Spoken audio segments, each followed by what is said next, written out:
Hello and welcome to the fourth episode of The Eccentric Moment. I am your host, Varun Shah.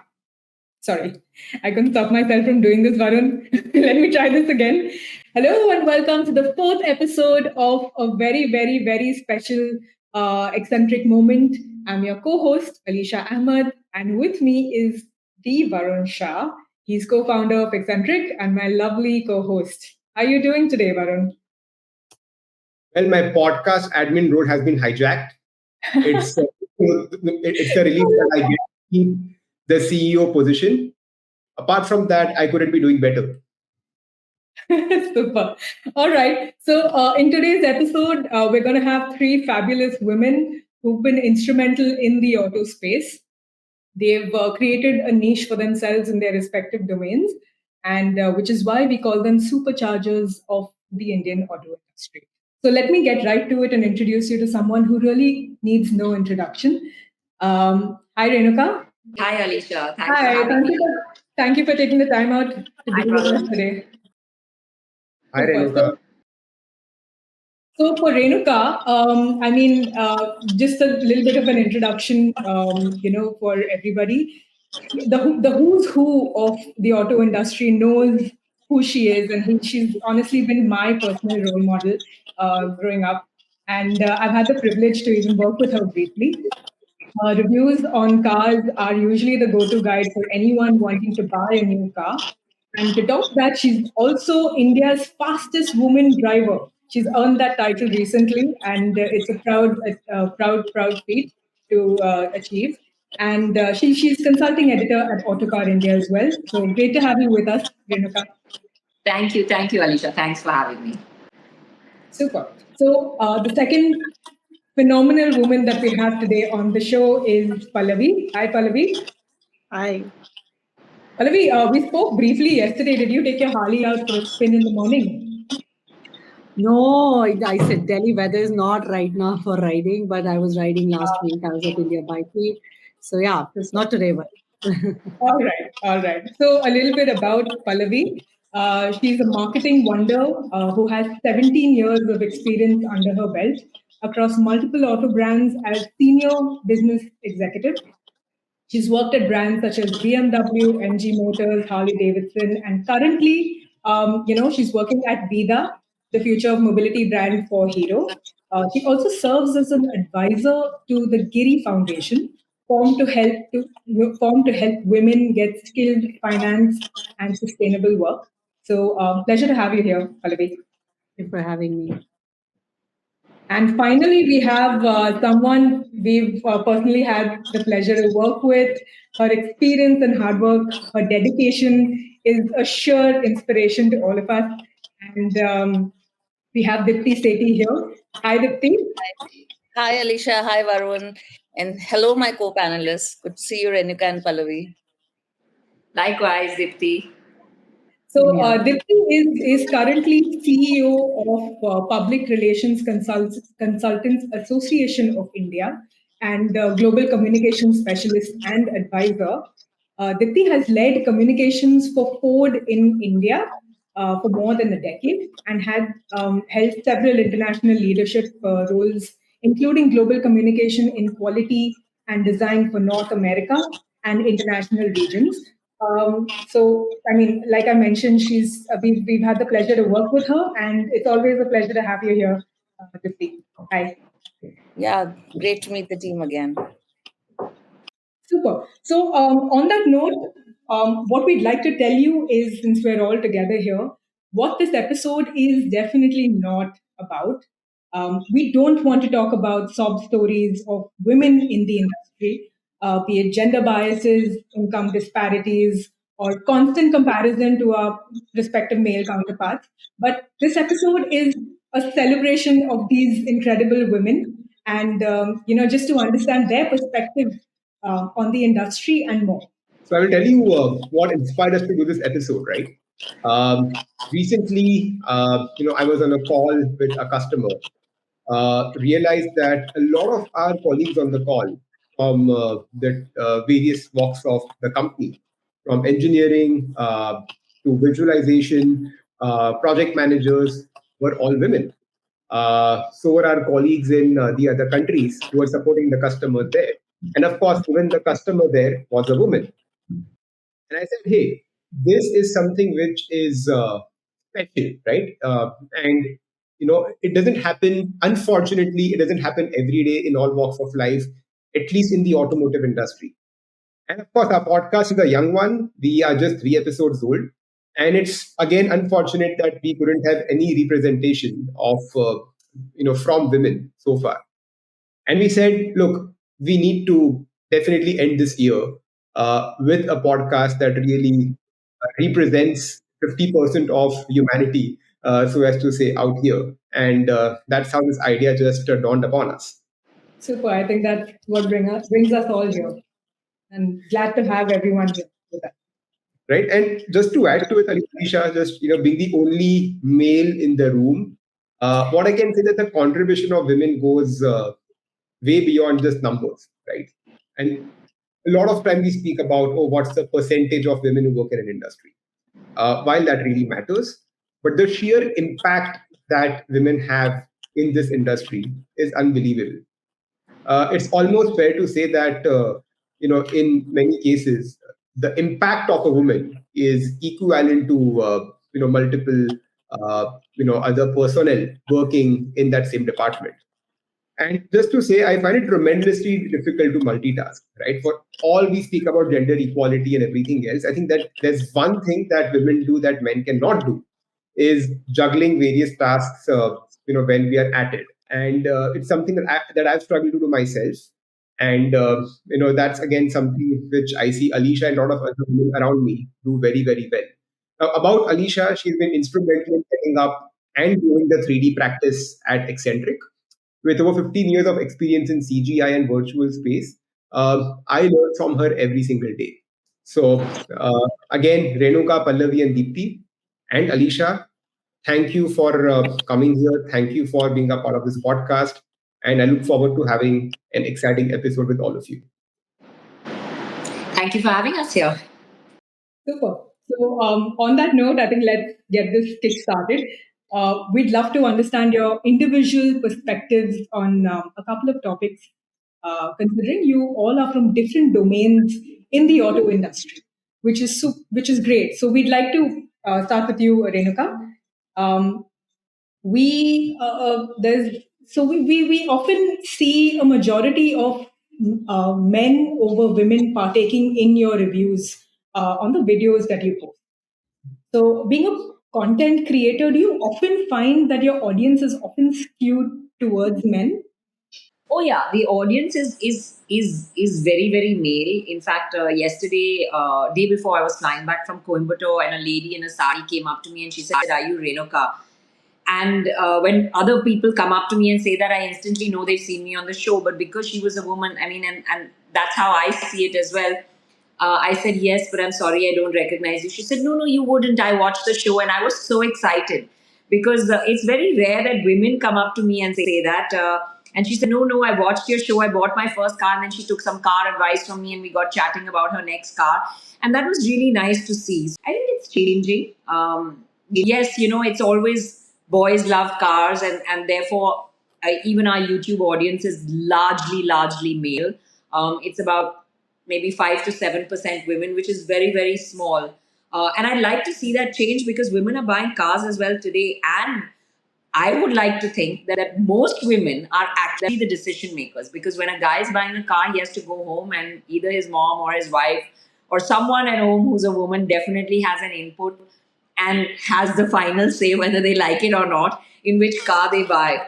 Right. I mean, I was actually going to get to that because when you're going to buy a house or any big ticket item, Exactly. usually it's the woman who looks into the interiors and the design, and they take an active participation in that. But when it comes to buying a car, do you see, like you said, you're seeing a trend where there's an increase, it's on the rise, where That's right. more and more women are partaking. That's But I mean, do you see that only in tier one, tier two? What is your take on that? I would say so. In fact, the other day I went for an interview with a lady, Air Force. She was with the ATS and now she runs a selection center. And they're trying to induct more women into the Air Force as well. So we were on the subject, and we were just talking about how in tier one, tier two cities, we still see a lot of women driving. But the further you go, the less you see women behind the wheel of any kind of automobile. But I kind of argued that because I said the two-wheeler industry has kind of changed, that you'd see a lot of women on two-wheelers, even in tier three, tier four cities. And I think that has happened over the years. So I'm happy to see that. I think the progress to four-wheelers has been just slower. You won't see that many women driving a car as you would see behind the wheel, but I think that's socio-economic causes for that as well. I think that whole barrier of women shouldn't be behind the wheel, that's past. That's not a thing anymore. I think it happens, and it just happens progressively around the country. And I'm happy to see more female reviewers out there. There were very, very few when I joined the bandwagon. I'm happy to see that social media has changed that. That there are lots more women wanting to talk about this subject or being interested in this subject. So I think, it was just I think so many times I get asked, how is it to be a woman in a man's world? And I hate that question because I think that's just something that comes from your own person. If you're interested in a subject, what kind of world it is should make a difference to you. As long as you know the subject, you're interested in it, you have the confidence in it, where you go and use it, present it, have to work with it shouldn't really matter. And I think that's just years of conditioning or bias. I think even women drivers, I think overall are safer. And probably because there's been years of conditioning of thinking women are not good drivers. So they're generally more careful. I think, men or women, they, as long as they're taught to drive well, will drive well. It's got no difference with what gender you are. Just get rid of those years of conditioning that women can't drive. I think they're equally bad. Sorry, I all you mean, men it's a out little there. bit of an unfortunate situation where I personally, see the mindset shift has still not completely happened. Where if they see a woman and she's made a little bit of a mistake on the road, they're like, oh, But they how make many that. men do you see driving badly every single day on the road? Exactly. I was So getting to I that mean, point. it's a bad driver is a bad driver, male or female. It doesn't make any difference. Right, right. And also a little bit of a stat that we sort of researched is only 6.8% of women actually own driving licenses, which is quite a meager number. It's quite a less percentage. But hopefully, It is a very low percentage, and I think that should change. But I think, like I said, I'm seeing more and more women on two wheelers around the country. So I think that has made a big change, and that should change the number. I'm sure the data is a little old yeah, because it is changing, and I think about time it did. right. So since you spoke about two wheelers, and we have a two wheeler expert here, Pallavi. Pallavi, are you there? Yeah, hi. So, Pallavi, since we spoke about two wheelers, we sort of, we're seeing more and more women in tier one and tier two who are actually riding gearless bikes. So, be it, someone from, wearing a sari or salwar suits or even a burqa, you see them with their kids, they, running errands, dropping them to school. And it's so nice to see them on the road. I believe you're part of the geared bike community, and so am I, where we travel, cross country, and there are a handful of us, of course, in the country. But what is the story going from here? How do you see the growth, and what are your inputs on that? I think just taking from what Renuka was saying, that it's amazing when you go even in the tier two cities or even deeper down, that women want to do things on their own, right? And two wheels in some ways provides you an opportunity to actually do your things on your own, whether it's dropping your child or doing your household stuff, or even some of them are now doing small scale businesses, especially in the smaller towns as compared to the bigger towns. So it's given them an opportunity to actually expand their life. So it's like wings to women, to do their own things. But when you look at the scooter market or the motorcycle market, which is saying 200 cc below, and geared versus non-geared. I think non-gear has expanded because of the Activas of the world, and so many other vehicles on road. And it's usually a vehicle which is helping household do their stuff. But when you come to the side of geared side, which is and I often say two wheels move your soul, four wheels move your body, but four wheels also move your soul in some ways. You know, Yes. so, it's just when you look at the geared side and what a lot of brands have done over a period of time, whether it's Royal Enfield or Harley Davidson or BMW and now TVS, everybody's understanding that people want experiences. Now, when you look at the non-automotive side, Zomatos of the world and all of these, they have given us things to experience. Now, why is it that with motorcycles and scooters, you want experiences? And I think that's the premium side, the geared side of motorcycles, which give you. And I just want to state a fact, I think 2009, when I started working at Harley, there were only 2% women I saw riding. I said 2% within the community. And today, I was at India Bike Week last week. They were among 20,000 people. I could spot at least 5,000 women, and that was such a high point for me. And people come and talk, and the camaraderie the women tribe has, and I think that's what women can do. The tribe can help you expand your life. The stories they tell you, and I want to just quote something. There's a lady called Maral who's done women world ride, and she said, sky is not the limit, your mental space is the limit, that you can't do it. I think, and that's where I think women, it's not just about multitasking, but it's about the strength women has mentally is what makes us stronger than men in general. So I think that's where I see the I think shift. that's beautiful, right? I think when you speak about the fact that, yeah, it's about, women are well endowed and equipped to really take on the world. But I have to Oh say yeah. that, yeah, I think as an industry and as men in general, uh, I think it's about the mindset change that probably is, stalling a few very obvious things from happening. Let me give you two examples, right? Say you're going on a ride or whatever it is. You of course have to stop at a dhaba or whatever it is. You have to take a loose stop or whatever it is. Now, for men, it's always easy because they can just kind of relieve themselves however they want.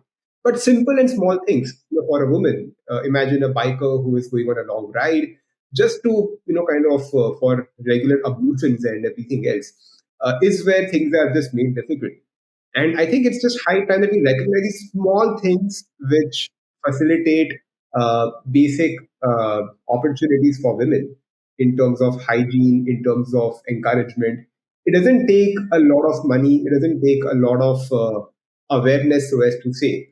But I think if there's anyone out there, the question for us to see that how do we do these small things that make life, that just makes life so much easier for women around them. I always joke, so many people have asked me to write a book. And when you mention this, I say that, I've never faced bias anywhere, but if I ever write a book, it's going to be Life in the Fast Lane without a loo. Because that's just the only challenge I've always really had being out on the road. And you're right. It's just that physically we are built differently. I still go out on the road wherever I can because that's the only way to do it. But it would be nice to have these little changes. And I agree with Pallavi that sky is not the limit, the mental space is the limit. And I always say that when people talk about motivating women, uh, I don't believe in creating special categories. I don't believe in creating special, to give women a special place. I believe in making the women feel more confident to be in any space. So Yes. I think that's exactly what Pallavi was saying, that your own mental space is your limit. So if I ever have the chance, I like to motivate women to think that, look, you guys are equal. Stop trying to create special places. If you've decided to be a lawyer, it's a high powered job, you need to work late hours. It's something that you've got to have decided before. The guys are doing it. You figure out how you're going to do it. Stop complaining and saying, oh, I can't do this or I can't do that. It is the way it is. It is the way the industry is. You've got to learn to work around it and you've got to learn to make your space in it. I don't believe in creating special categories and then wanting to feel equal, right? Yeah. Figure it out with your husband, get him to contribute enough at home, make your home space equal enough for you to be equal outside. So I think that's the way I view it. And those are the changes that I'd like to see. Yeah, Renuka, I'm going to come in here, as you said, women in the men's world, but I think also it's the culture of many organizations. So at Ford, I think they never made me feel at all that I'm a woman in the man's world, right? To the skill that you represent, to the opportunity you represent, I think that's the beauty of it. And it's just not us. We feel that sometimes in this soft skills, only communication leaders are doing all those jobs. I mean, there are umpteen examples of people who are technically engineers, like we had Vijay Lakshmi at Ford, who was into product development and everything. We had somebody doing in the US the whole virtual reality thing, to people really leading strategy, at mobility. Sometimes I feel the challenge comes in from the optics point of view. Maybe you see more men being on the panels, seeing around. But I think there's so much work that women are doing back into the boardrooms, back into various discipline in these big, large manufacturing areas.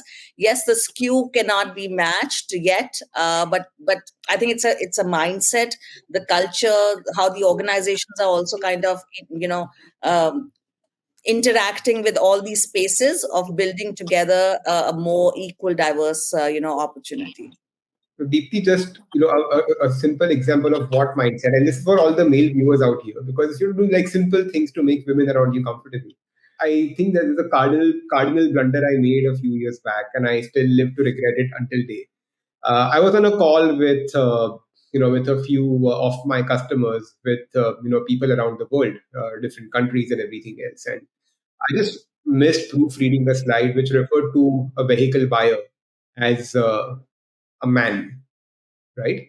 And the line went something like, uh, he wants to buy the vehicle of his choice. And that's when I essentially, after the meeting, got a really interesting email from one of the women who was attending that, saying that I know you didn't have the intent to really ignore us, but hey, probably this is something that you should do better.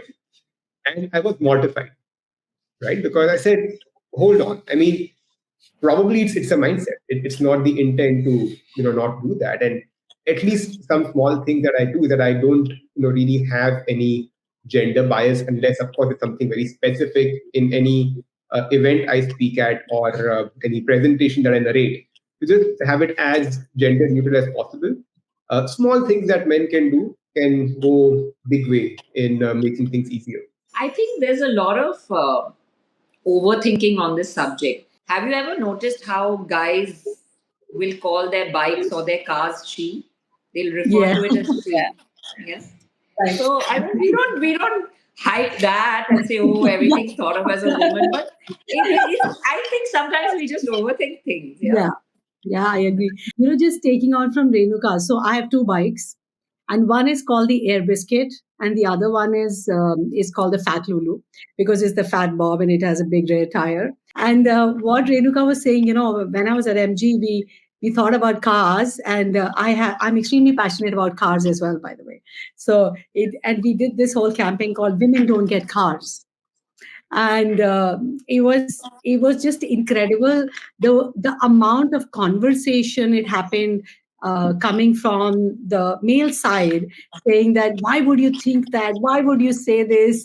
It just generated intense amount of conversation, which Dipti would appreciate from a comms point of view. But I think I completely kind of agree. And I just want to add one thing from what Varun you were saying, that I think planning is very important when you do long rides or long car rides or motorcycle rides. Um, especially as women. So, I'll just give you an example. There was a time when I was riding from Delhi to Run of Kutch with 3 women riders and a great set of team people I've just been fortunate to work with or mentors. And we had to plan the entire route, right? And you plan, and now the way 10 years back India was and the way India is today, even if you're riding from Delhi to Leh, there are huge opportunities for you to feel that and use your comfort space, yeah, the loo breaks and all of that. But you just have to plan, like you plan your life, you have to plan your experiences. And that's what we do when we go for vacations as well, right? So there is a long way to go. I think there is a long way to go.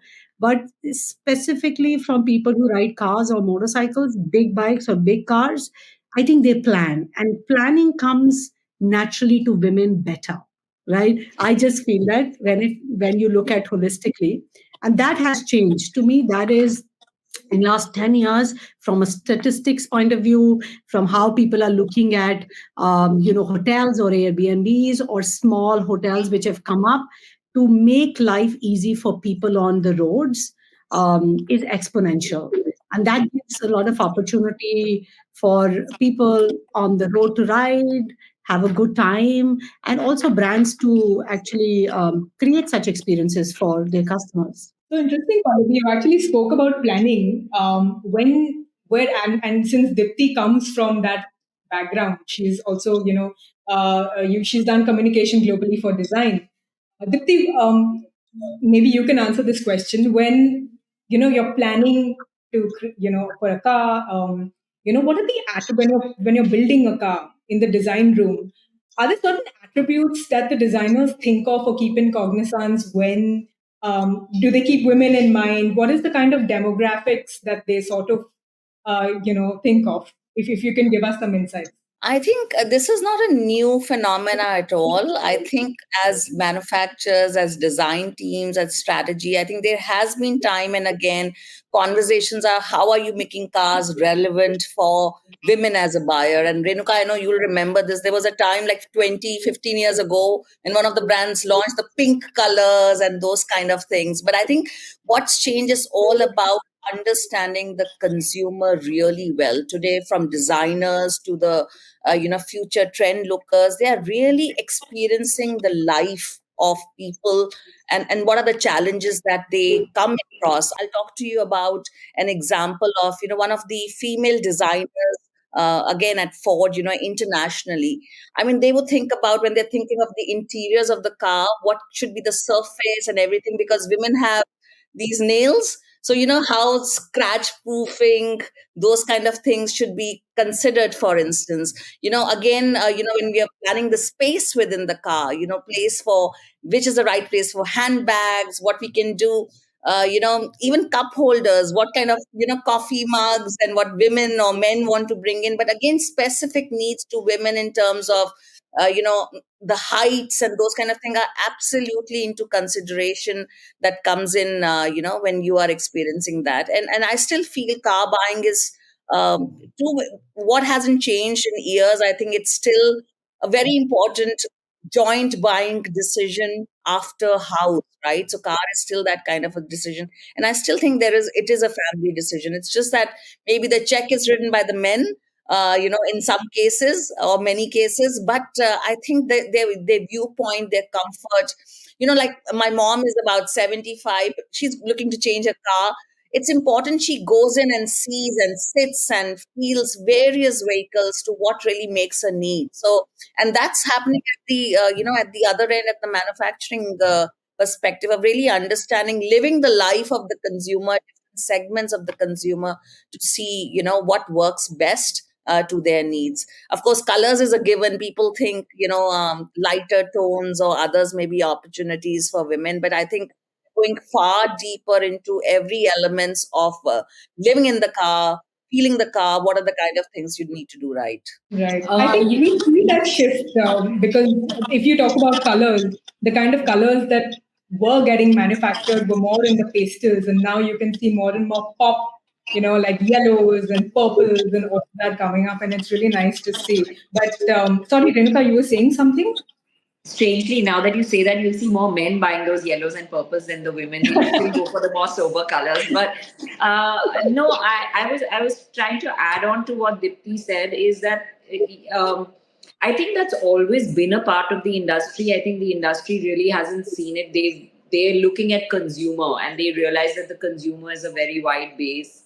Especially if you look at US, most women are driving the cars, dropping their kids to school, stuff like that. So I think manufacturers have seen that. In fact, whether it was at Ford or whether it was, at other companies, very often we were called to evaluate or behind the scenes, and a lot of perspective was taken from a woman's point of view as to, what would be the requirements that we need, what would be the requirements that would be specific to a woman, and very often you find that that's an overlap.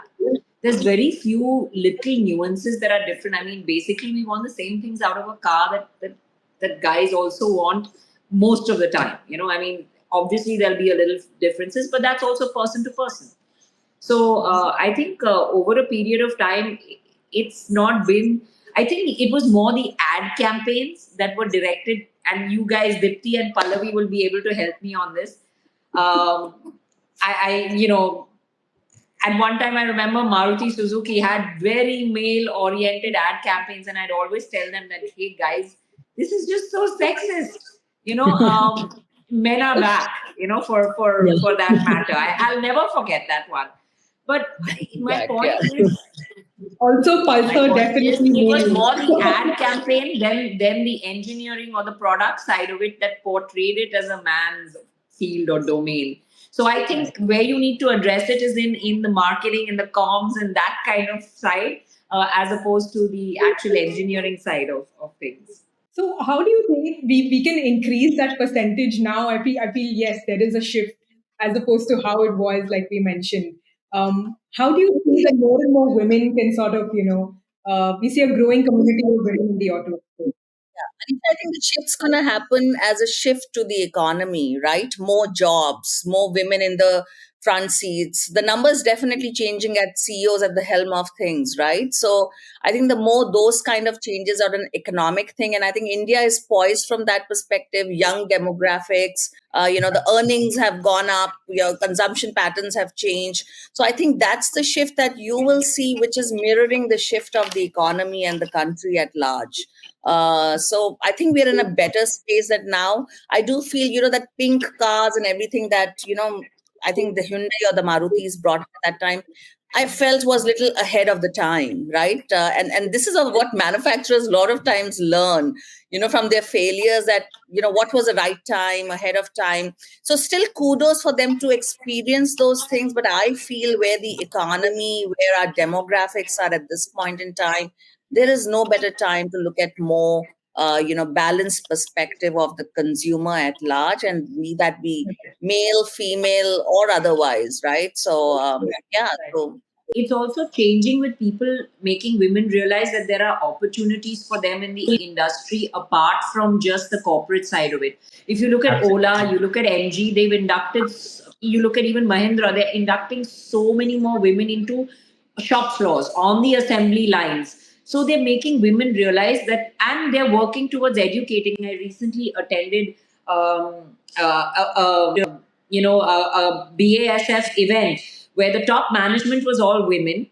We were talking about exactly this, and they've instituted a program to work with manufacturers where they're going to pick up women and educate them on how to work in paint shops, what is the chemistry behind it, because I guess women just never thought of those avenues or industries, but they're opening up these doors towards women and making them realize that, hey, this is. And they said they couldn't understand why women were not more involved in the paint side, because they have a better sense of color. So these avenues are being opened up. More and more people are realizing that it's just conditioning and mindset that needs to be changed. It's not opportunity that isn't there. Just speaking about that, and on that note, right, we had just did a small dipstick survey interviewing young women who are in colleges or just entering their professional life, asking them about their career preferences.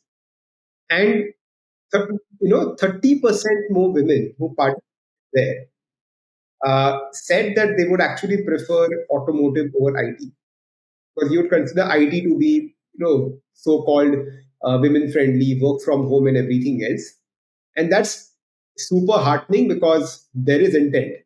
And I think, as women on this episode, if I were to ask, all you guys, that what is it that you would do to give comfort to a woman who is joining in this industry? Of course, you as individuals are inspiration for a lot of people, but what is it that you think, your advice or message would be to anyone who is right now, considering the automotive industry to actually take the plunge? Just do it. There's no barriers. And I just feel that I'm just saying this out of experience as well, that no matter what the industry is, however, and it takes time for you to understand, you need to know your product. You cannot, when I say product, you need to really understand consumer and product to such a degree that you feel passionate about it. I think automotive industry across spectrum, it's about passion. And if you don't have passion for your product, you can never sell. And you should feel so passionate about selling your product that you become this best salesperson to sell it. That's when you feel that, I can do anything. When you can sell, you can do anything. I think that to me is key. If you have to be part of the industry, you have to, like Renuka said, just do it, but put so much heart and soul in it that you feel connected to the consumer from the gut of everything. Then the sky is the limit. I would just add to that to say there is no room for mediocrity. So I think male or female, but a woman who's thinking about the career, you just have to be the best in what you're doing. I mean, we have great examples around this thing. Renuka is great in what she does as a journalism. We as communication professionals, engineers. So I think the game is not about male or female. The game is really about how upskilled you are to outperform, because that is going to be the way forward, right? So and I remember, when I was offered this, role to take on Dearborn and take on this global thing, um, it wasn't really about a male or a female being done. It was like who among, there was a whole pool of regional resources who can go up forward, but it was really your performance which spoke to that change, or the opportunity offered. So I would say, and as opportunities come in, grab them. Frankly, again, an example and a personal story. I mean, my bosses so many years before kept saying, Deepti, you're the one who needs to go out. I kept saying, no, my husband also has a job, can't make things happen.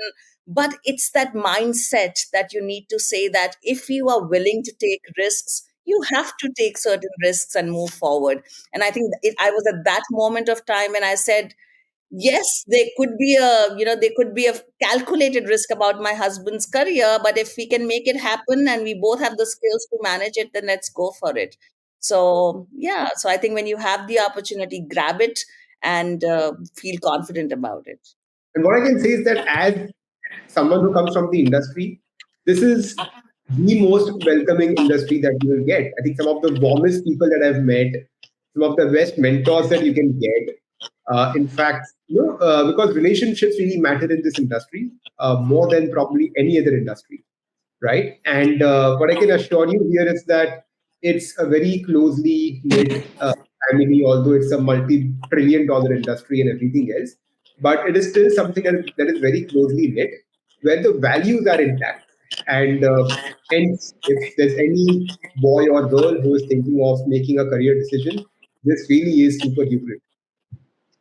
And just to add to that, Varun, I think a lot of different companies again really think about the needs. For instance, at the plant at Chennai, there was a crèche, right? So working women, young mothers had the opportunity to work around the arrangements that are needed to make their job come to life. So those kind of things are changing around maternity, paternity policies, and those kind of things. So I'm sure there's a lot of that happening around. A great, awareness on that need and equal opportunity is there, which will also be an encouraging factor. I think, it's just about walking into any space, wherever it be, the automotive industry or anywhere else, with your own confidence, your own belief in yourself. And whether it's male or female, whether you're a man or a woman, I think it's the same. If you're a man walking into a domain that's majorly women centric, it's your own confidence that will help you make your space. I get asked this question about bias so many times, which we've agreed not to discuss today. And I think it definitely doesn't need to be discussed, because it is the same. If you walk in with your confidence, I think people recognize that and they treat you the same. I've never faced it. In fact, I'm shocked at some of my colleagues in Western, countries on the Women's World Cup of the year that talk about this more than I do. If you ask me, I'll tell you frankly, I've never faced it. And my colleagues, my peers, the industry. I mean, hell, it was a guy that hired me and had the confidence to say that, can you come and review cars for us? So I've never really seen this bias in any kind of way in my industry. So I think it automatically stems from who you are as a person, and it's coming back to what I said. I think we need to build the confidence. We need to build and instill that, and tell women out there that, listen, believe in yourself. You can go out there and do whatever you want to. Definitely. Just one thing for us to manifest together now that we are here. I wish that this episode really, gets seen as 5 years down the line. Why did they have to do an all women, episode? Isn't it so normal now? So if we do that, and if people question us in 2030, that hey, you guys were super dumb to really do this episode because women are everywhere. Can't you see that? So that's the manifestation that I would love to have in the future, and I would love to be the one who is actually called out to do this. But I think today, all you women are doing an amazing job. You're inspiration for a lot of people. And I wish we had more time, because there are just so many nuances about stories for behind each one of you, how you have done, how you have grown, and we'd love to have you back on the pod. But this has been extremely fascinating for all of us. Thank you so much. Thank you for Thank having you. me. Thank you. All right. Thank All you right. so much. Thank All you. right. Okay. Bye. Bye.